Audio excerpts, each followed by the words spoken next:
రాష్ట్ర వ్యాప్తంగా సంచలనం సృష్టించిన మీర్పేట్ మహిళా హత్య కేసులో రోజుకో ట్విస్టులు వెలుగు చూస్తున్నాయి. పోలీసుల ఎంక్వైరీలో విస్తుపోయే విషయాలు బయటపడుతున్నాయి. కేసులో నిందితుడైన గురుమూర్తి తన భార్య మాధవిని హత్య చేసిన తర్వాత ఆమె డెడ్ బాడీని మాయం చేసేందుకు సూక్ష్మదర్శిని అనే మలయాళ సినిమాలోని టెక్నిక్స్ యూజ్ చేసినట్లుగా పోలీసుల ఎంక్వైరీలో చెప్పినట్టు తెలుస్తోంది. సూక్ష్మదర్శిని మూవీ తరహాలోనే డెడ్ బాడీని డిస్పోజ్ చేసినట్లుగా సమాచారం. యాసిడ్ రసాయనాలతో భార్య శరీర భాగాలను కాల్చి ముద్ద చేశారు. దుర్వాసన రాకుండా స్ప్రే కెమికల్స్ వాడినట్లుగా ఇటు పోలీసులు నిర్ధారించారు. బ్లూ రేస్ టెక్నాలజీతో క్లూస్ టీమ్ సేకరించిన ఆధారాలను పోలీసులు ఎఫ్ఎస్ఐకి పంపారు. ఇవాళ డిఎన్ఏ రిపోర్ట్తో పాటు క్లూస్ టీమ్ ఆధారాల నివేదిక వచ్చే అవకాశం కూడా ఉంది. ఇక సాయంత్రంలోగా గురుమూర్తిని పోలీసులు రిమాండ్కు తరలించే ఛాన్స్ కనిపిస్తోంది.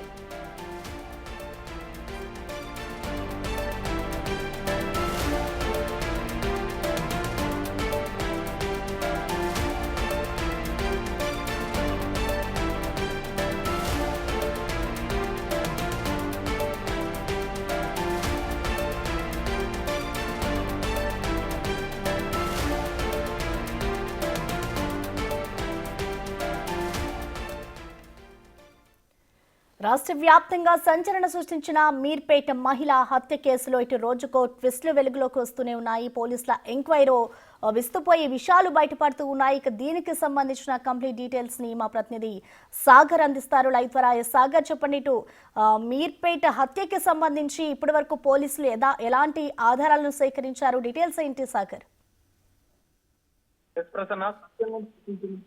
మీర్పేట మహిళా హత్య కేసులో సొంత భర్తే గురుమూర్తి హత్య పోలీసులు నిర్ధారించారు. దానికి సంబంధించిన ఆధారాలు కూడా పూర్తిగా సేకరించారు. అయితే మొదట ముక్కలుగా నరికి అత్యంత కిరాతకంగా అత్యంత దారుణంగా హత్య చేశారని చెప్పి గురుమూర్తి పోలీసుల విచారణలో వెల్లడించిన అంశాలతో పోలీసులు దర్యాప్తు చేపట్టారు. ఈ దర్యాప్తులో కూడా సంచలన విషయాలు అయితే బయటకు వచ్చాయి. అంటే వారం రోజుల పోలీసుల దర్యాప్తులో ఒక్క క్లూ కూడా ఒక్క ఆధారం కూడా మాధవి మృతదేహానికి సంబంధించినటువంటి ఆనవాళ్ళు కూడా దొరకకపోవడంతో కొంత ఒక పెద్ద బిగ్ టాస్క్ గా కూడా బిగ్ మిస్టరీగా కూడా ఈ ఒక వారం రోజుల విచారణ కూడా ఈ పోలీసుల విచారణలో ఒక్క ప్రూఫ్ దొరకకపోవడం అనేది ఒక కీలక అంశంగా మారింది. ఈ నేపథ్యంలో పోలీసులు ఫోరెన్సిక్ నిపుణుల ద్వారా ప్రత్యేక బృందాలతో ఆధారాలను సేకరించారు. టెక్నికల్ ఎవిడెన్స్, ఎందుకంటే మాధవి మృతదేహం ఒకవేళ హత్యకు గురైనటువంటి మహిళ ఆనవాళ్లు లేకపోవడంతో మృతదేహానికి సంబంధించిన ఆనవాళ్లు లేని పక్షంలో హత్యకు సంబంధించిన నిర్ధారణకు టెక్నికల్ ఎవిడెన్స్ కూడా కలెక్ట్ చేసే ఉద్దేశంతో పోలీసులు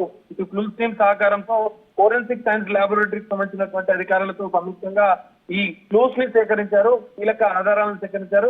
సాంకేతిక ఆధారాల ద్వారానే నిందితుడు హత్య చేశారని చెప్పి పోలీసులు రుజువు చేయనున్నారు. అయితే ఈ కేసులో రోజుకొక కీలక విషయాలు బయటకు వస్తున్నాయి. అందులో భాగంగానే మీర్పేటలో ఉన్నటువంటి జన్నెలగూడ నివాసంలో గురుమూర్తి తన భార్యను అత్యంత కిరాతకంగా దారుణంగా హత్య చేసిన అనంతరం నిందితుడు ఎవరెవరితో మాట్లాడాడు, ఎవరెవరితోని సంభాషించాడు, హత్య జరిగిన అనంతరం ఎవరెవరికి ఫోన్ కాల్ చేసి సమాచారం ఏమైనా మాట్లాడారా అన్న కోణంలో కూడా దర్యాప్తు కొనసాగుతుంది. అందులో భాగంగానే మొత్తం గురుమూర్తి హత్య చేసిన అనంతరం దాదాపు 8 ఫోన్ కాల్స్ మాట్లాడినట్టుగా కూడా పోలీసులు గుర్తించారు. ఆ ఫోన్ కాల్స్ లో తన స్నేహితుడికి సంక్రాంతికి వస్తున్నామనే సినిమా టికెట్స్ కూడా బుక్ చేసినట్టుగా కూడా పోలీసులు గుర్తించారు.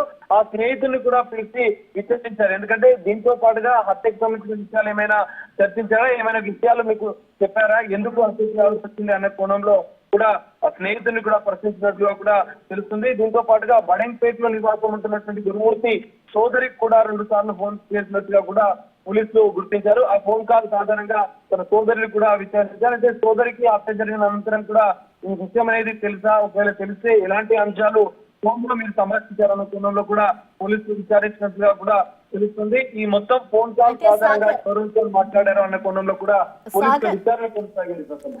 ఇటు నిందితుడు గురుమూర్తి కూడా ప్రెసెంట్ పోలీసుల అదుపులోనే ఉన్నాడు కాబట్టి ఆయన నుంచి కూడా ఏదైనా సమాచారాన్ని సేకరించారా పోలీసులు?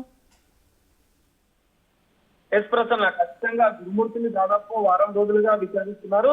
ఈ ముక్కలుగా నరికి అత్యంత దారుణంగా హత్య చేశానని నిందితుడు కస్టడీలో పోలీసుల విచారణలో చూపడంతో 2 రోజులు కూడా ఆ చెరువుకు సంబంధించిన పరిసర ప్రాంతాల్లో కూడా గాలింపు చర్యలు కూడా చేపట్టిన పరిస్థితి ఉంది. అయితే తాజాగా ఈ కేసుకు సంబంధించినటువంటి కీలక ఆధారాలు ఇటు నిందితుడు హత్య చేసిన అనంతరం ఉపయోగించిన కొన్ని వస్తువులను కూడా పోలీసులు ఇప్పటికే స్వాధీనం చేస్తున్నారు. వాటర్ హీటర్ కావచ్చు, కాల్చిన పొయ్యి కావచ్చు, ఇతర వస్తువులు కత్తి, చెక్క దిమ్మె, ఇవన్నీ నరికిన ముక్కలుగా నరికినట్టు చెప్తున్నటువంటి ఆనవాళ్లకు సంబంధించిన వస్తువులను కత్తి, చెక్క దిమ్మె, గ్యాస్ పొయ్యి, కమర్షియల్ గ్యాస్ సిలిండర్ తో పాటుగా కొన్ని హత్యకు ఉపయోగించినటువంటి కొన్ని వస్తువులను కూడా కీలక ఆధారాలుగా పోలీసులు కేసులో స్వాధీనం చేసుకున్నట్టుగా కూడా తెలుస్తుంది. ఈ గురుమూర్తి స్టేట్మెంట్ ఆధారంగానే పోలీసుల దర్యాప్తు కొనసాగింది. దర్యాప్తులో కూడా కీలక విషయాలు తెలిసాయి. చెరువులో బొక్కలకు సంబంధించినటువంటి పొడి తెలియనట్లుగా కూడా పోలీసులు నిర్ధారణకు వచ్చారు. మొత్తం ఈ హత్య ఉదంతం అనేది సంచలనం రేపిన నేపథ్యంలో కీలక ఆధారాలను అయితే పోలీసులు సేకరించారు. ఒక వెబ్ సిరీస్ ఆధారంగానే భార్యకు సంబంధించినటువంటి హత్య అనంతరం కూడా ఆమె డెడ్ బాడీని పూర్తిగా ఆనవాళ్లు లేకుండా చేయాలన్న ఉద్దేశంతోనే ఒక వెబ్ సిరీస్, క్రైమ్ థ్రిల్లర్ సంబంధించిన వెబ్ సిరీస్ ని అనుసరిస్తూ దాని ప్రకారమే ఈ డెడ్ బాడీని ముక్కలుగా చేసి దాన్ని లాగా మార్చేసి ఇటు చెరువులో పడేసినట్టుగా, కొంత డ్రైనేజ్ లో పడేసినట్టుగా ఇవన్నీ కూడా పోలీసులు కీలకంగా గుర్తించారు. ఆధారాలు, టెక్నికల్ ఆధారాలు అవసరమైన నేపథ్యంలో ఇటు డిఎన్ఏకి సంబంధించినటువంటి టెస్ట్ కూడా ఎఫ్ఎస్ఎల్ అధికారులు చేశారు. శరీర టిష్యూతో పాటుగా బ్లడ్ శాంపిల్స్, మాధవికి సంబంధించినటువంటి హెయిర్ శాంపిల్స్ కూడా సేకరించిన ఈ 3 శాంపిల్స్ ఆధారంగా డిఎన్ఏ టెస్ట్ ను మాధవి పిల్లలకి, మాధవి తల్లికి కూడా డిఎన్ఏ టెస్ట్ చేశారు. ఎఫ్ఎస్ఎల్ రిపోర్ట్ ఆధారంగా ఇలా కీలకంగా ఈ కేసులో ఆధారంగా మనం చెప్పుకోవచ్చు. ఈ రోజు సాయంత్రం వరకు ఈ రిపోర్ట్ కూడా మీర్పేట్ పోలీసులకు అంది. ఈ ఎఫ్ఎస్ఎల్ రిపోర్ట్ అనంతరం కూడా గురుమూర్తిని రిమాండ్ తరలించే అవకాశం కూడా కనిపిస్తుంది. ఈ 3 ఎఫ్ఎస్ఎల్ రిపోర్ట్ అనేది ఈ కేసులో కీలక ఆధారంగా కూడా పోలీసులు చూపించినారు. మరి రిమాండ్ తరలించిన అనంతరం కూడా ఈ కేసులో ఎలాంటి పరిణామాలు చోటు చేసుకుంటాయి అనేది కీలకంగా మనం వేచి చూడాల్సిన పరిస్థితి కనిపిస్తుంది. Thank you Sagar.